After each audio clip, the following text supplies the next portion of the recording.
You know, in hindsight, maybe Once Upon a Time in Hollywood was better than I thought it was.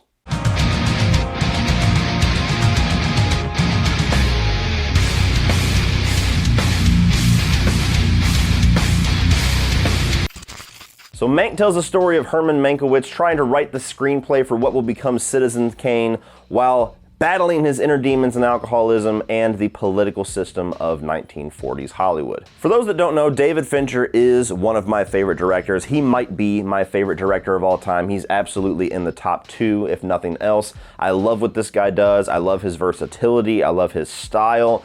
And a handful of his films are in my favorite movies of all time.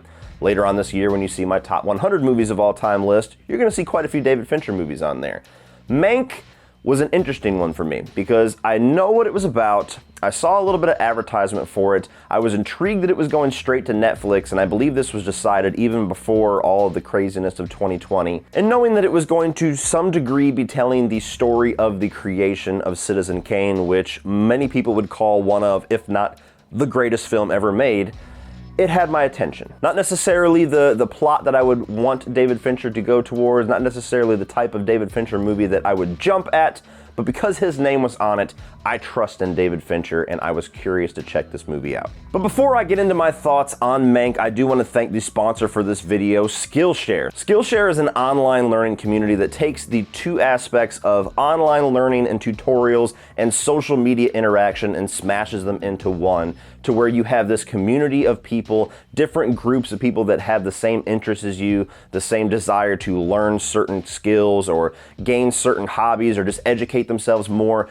in certain aspects of life, and you go and you group with these people and learn along with them. So while not only are you just advancing yourself, not only are you learning new things, learning new tasks such as gardening or cooking or photography, but you're also gaining friendships and gaining acquaintances that have the same interests as you, so you guys can kind of learn together, group together, and make yourself that much more interested in what you have available to you. Classes that I've checked out is like low budget filmmaking or even advanced photography, where I can use these skills on my channel doing videos just like this one to up my game or even to learn new aspects of filmmaking that I would not already known myself, but also to maybe step out of my bubble and do something that I would have never thought that I could do before, like maybe one day do a fan film or do a low budget film or an independent film.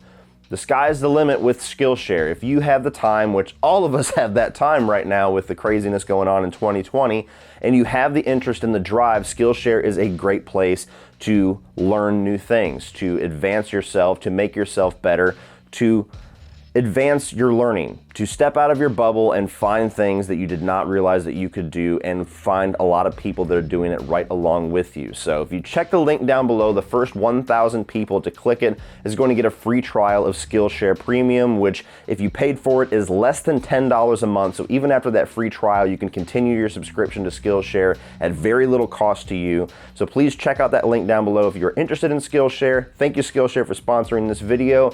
And now, my thoughts on David Fincher's Mank. So starting off with my positives for David Fincher's Mank, and the main thing that I really latched onto with this movie that I was impressed and just really enjoyed was the meticulous recreation of the late 1930s, early 1940s Hollywood, but also with the style of filmmaking that he's utilizing in this movie. It's black and white. He's utilizing all the old tricks that they used in the 30s and 40s and makes Mank feel like a movie from that generation, from that era. They use all of the old things that, you know, there's even like some of that graininess, even though it's shot on digital, it has that grainy film quality to it once in a while that just gives you that aesthetic of that era.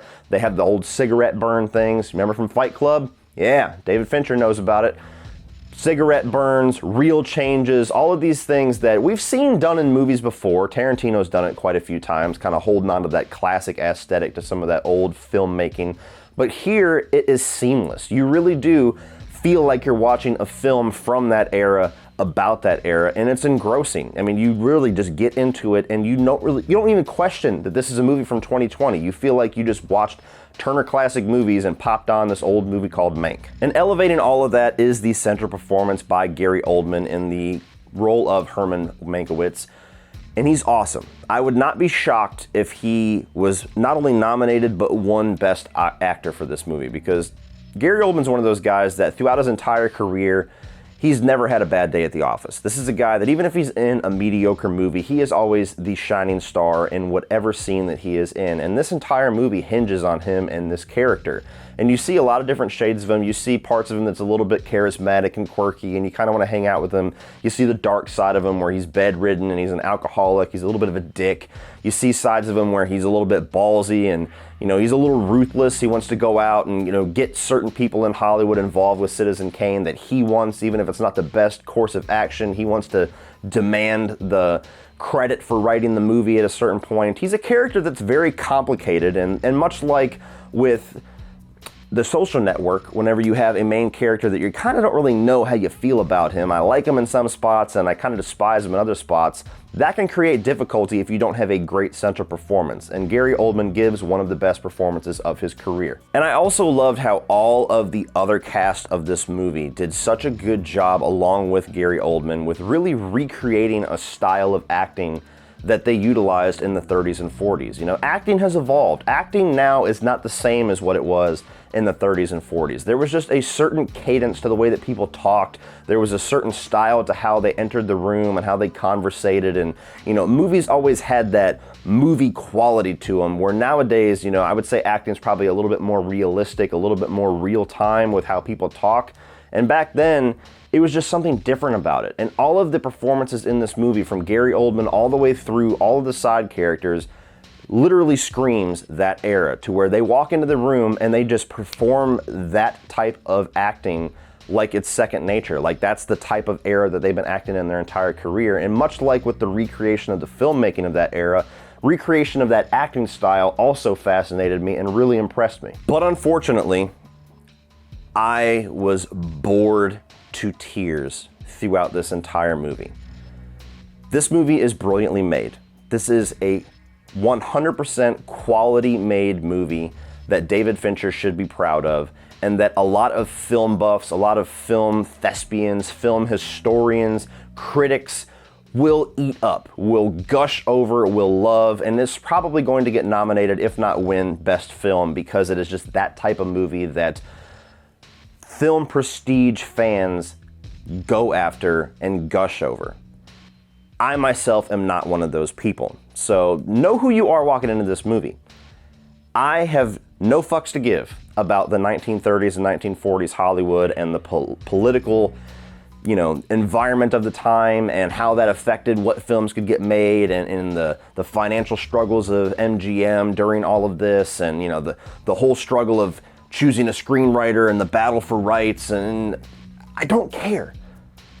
You can intrigue me in some things in movies that I don't care about by giving me a good story and just getting me into it, but this movie, for as impressive as the technical aspects of it was, and for as amazing as the acting was, it could never get me invested in the story. And I spent from about the 15 to 20 minute mark all the way through to the end, which is about 2 hours and 15 minutes, just waiting for it to be over, because this is not the movie for me.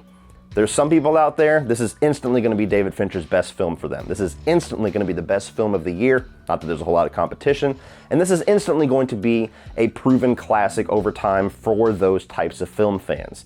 If for casual audiences, for people that have tastes that align a little bit more for me, that just don't really have a whole lot of interest in that classic Hollywood and kind of recreating all of that, this movie is going to lose all of your interest within 20 minutes. And while it is disappointing to say something that rough about a David Fincher movie, because I love the guy and I love all of his work so much, in his entire body of work, this is probably the one film so far that he's made that I will have absolutely no interest in ever watching again.